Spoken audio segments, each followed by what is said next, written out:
كهاولاتي دي أشياء اللي ما ذكره تلفزيون ذكره سن ما قد بكاري دينه دوادة كذا كيشيء هي أصلي موضوع كيشيء نيا بوي أمل دائما لا ورنتي كان سيرفيس سنتر كان أوان قراري نهائي لا أوانا لا روي قراني ما في هاولاتي كما بس بلا روي قراني ما في هاولاتيان سيرفيس سنتر كان قرار دن نك وكيل ينفروشير قرار دن استاذ أجر استاذ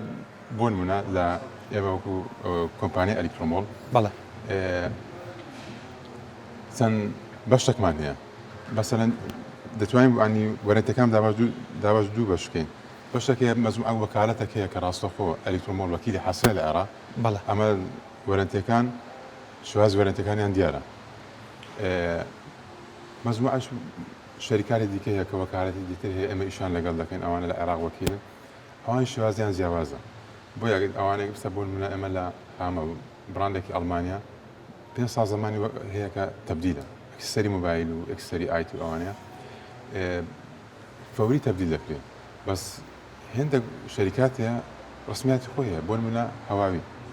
هر كي شغله ديفايسك هواوي يعني لا امريكي هواوي هبه يبسو سيرفيس سنتر قرار ده آية بقرانوي ما فكي